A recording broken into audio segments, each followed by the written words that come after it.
Fruitful Living with Sissel Anderson. Here on Morning Joy, where truth matters. Welcome back to Morning Joy, where truth matters. I'm your host, Keith Downey. Welcome to another edition of Fruitful Living with Sissel Anderson. Big question for y'all. What do you do when your experience of the sacraments, especially confession, feels a little bit off? Good morning, Sissel. Good morning, Keith. It's great to be here with you to talk about confession before 7 a.m. I know, right?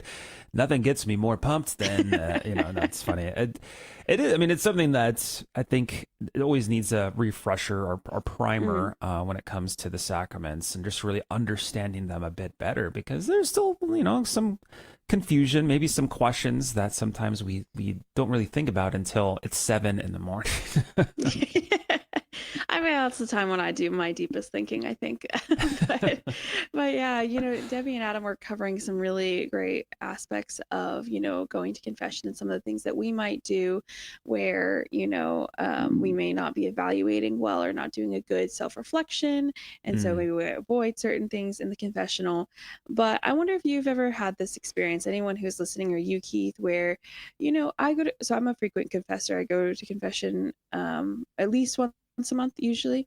With that, I've obviously in the last, almost 10 years of being Catholic, I've been to a few confessions and varying levels of experience in those confessions. So early on, especially, I feel like because I was just very nervous and I didn't know what to do. I spent a lot of time prepping beforehand, doing a large examen. And as time went on, more of my confessions might be like a very short in the confessional line, like spending the, 15, 20 minutes there doing a bit of a examen. But there's some times, and there was a time recently where, I spent a lot of time I wanted just to do a very, deep cleanse, really, really think about it. And so I was really feeling it that day. I was feeling very contrite. I was ready to go before the Lord. I was going to go to the priest in the person of Christ, just lay it all out there. And I just remember going into the confessional and the priest just being extremely short and just let's go through this. And there was no counsel, and just, he was kind of like, is that it? And move on, sort of thing. And, some people could, take that in a particular way and be like, wow. Sure. That, I knew at the Catholic Church, it's very dry. There's nothing, you could take certain things from that, and the person in the wrong mindset could. I remember walking out of the confessional laughing a little bit because I was like, wow, I was having a moment, right? I was having a moment where I was like, I'm very emotional. Just like, let me just lay it all out here. And I was just like, you know what? That was still a valid confession. He absolved me of my sin. Obviously there are times that things that can happen in the confessional that would be that would be bad. That could be very, like where the priest doesn't use the proper forms, things, happen that would not be good, and you should go to another priest for counsel for that. And I pray that doesn't happen to anyone, but it could. There could be times maybe when a priest, you're very, contrite about something, and the priest could incorrectly tell you it wasn't a mortal sin, or could give you bad, or kind of make it seem like it's not a big deal. I've had that happen before. But I think it's really important to go back to it. And when you're to yourself and when you're talking to other people, maybe who've had this struggle before, it's just remembering what is required in confession, and that the counseling part it's not a counseling session. It's not a time. Some priests really love to spend time giving some wisdom, really digging into things. There's been other times where I wasn't feeling probably as contrite as I should have. And I walked in there. I didn't think I had, any crazy sins on my list that day. But the priest, man, knocked me down like 5 bags. It's really comical. But I sometimes think that the Lord is using that sometimes because, where our disposition is coming into the confessional maybe isn't always accurate for what it should be, or maybe we put a little too much into how I'm feeling as how the priest is going to react. He is sitting there in the place of Christ, but sometimes the Lord is also going to just be like, okay, and not give oh, 'cause sometimes some priests are really beautiful and they're always just like, thank you so much for coming to confession. That was a beautiful confession, and all these things. And sometimes we don't always, need that. And sometimes we do. And I just always look like, okay, Lord, today I didn't need, tons of counsel.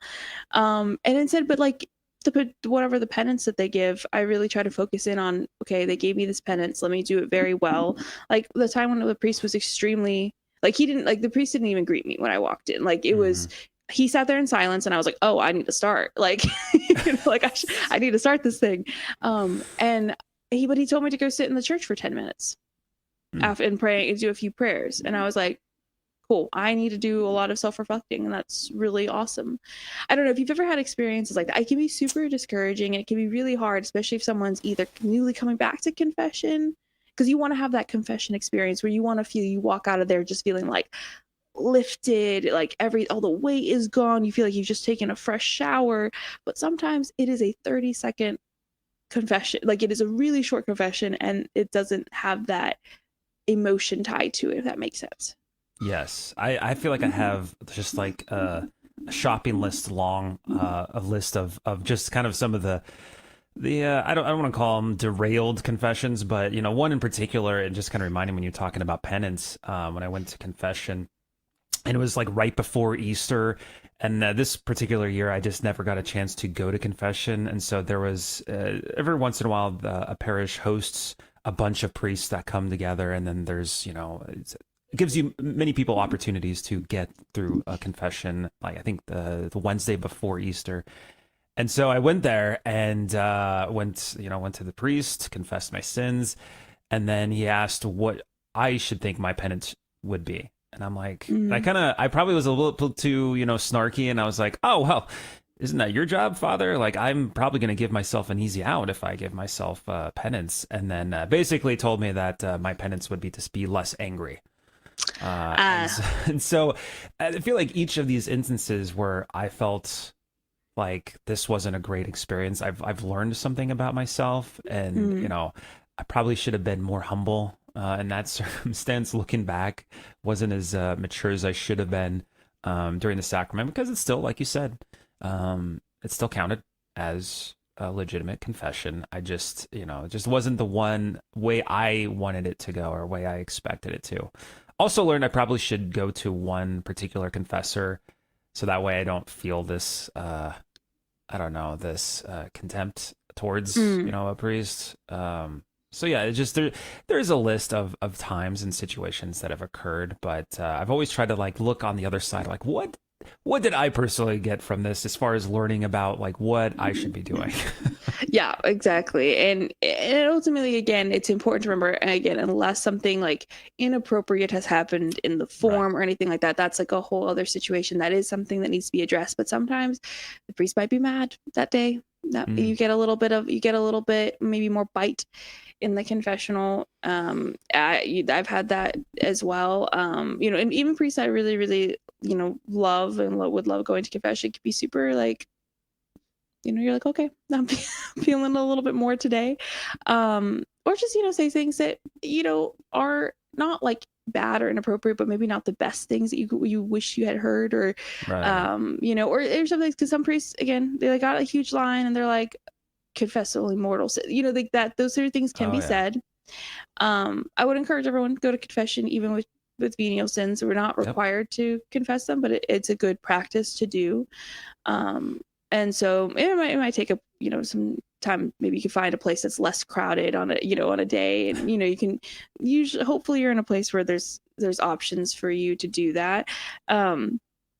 But yeah, I don't know, many times I'll go to the same place for confession, and I'll see like the same little old lady in the line with me, and I'm like, wait, you were just here too, like how are you? I'm like, how are we both back? Always cracks me up. But kind of just going back to it, it's really important just to recognize that what is important is that the priest, what he is able to do is standing in the person of Christ, is to forgive your sins. And so all of the other things that go along with it, that the potential counsel or anything that he might say and things like that, that doesn't matter as much as the fact that he can say the words, I absolve you of your sins.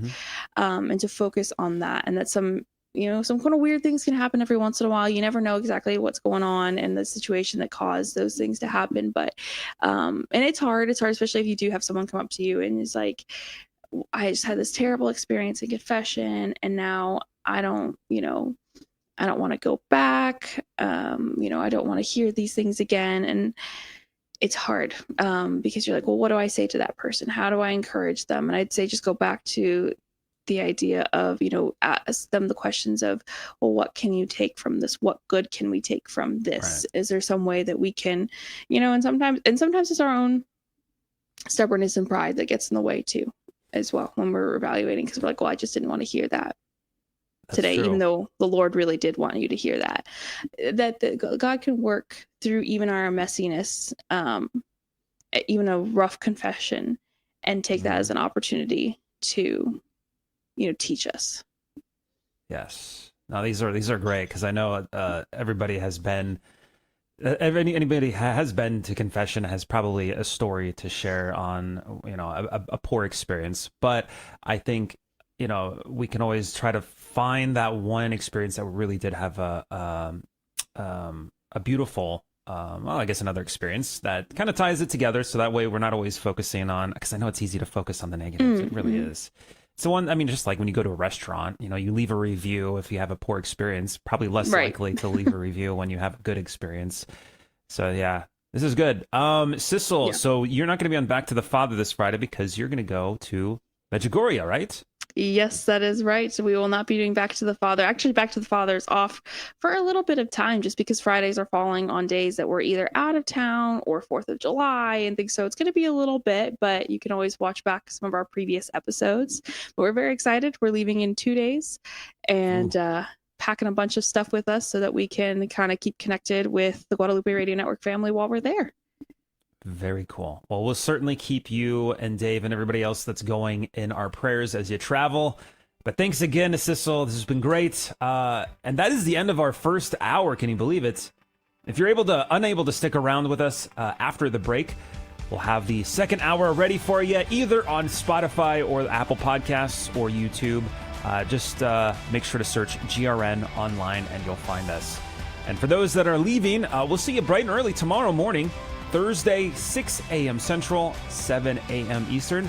Don't forget, make it a joyful day. And if you're staying with us, hang tight. We're going to take a quick break. And in the second hour, we're talking about understanding the sacraments with Father Chris Alar. It's going to be great. Make sure to tune in. And make sure to tune in tomorrow at this time. Alan Smith will be joining us for Bishop Sheen today. And that is it. Hey, for those that are going to be hanging with us, like I said, quick break. On the other side, we'll be on for our second hour of Morning Joy, where truth matters. We'll be right back. This has been Morning Joy, where truth matters, hosted by Keith Downey. Take some joy with you today. Visit grnonline.com/joy to listen again, share a segment, or answer the question of the day. That's grnonline.com/joy.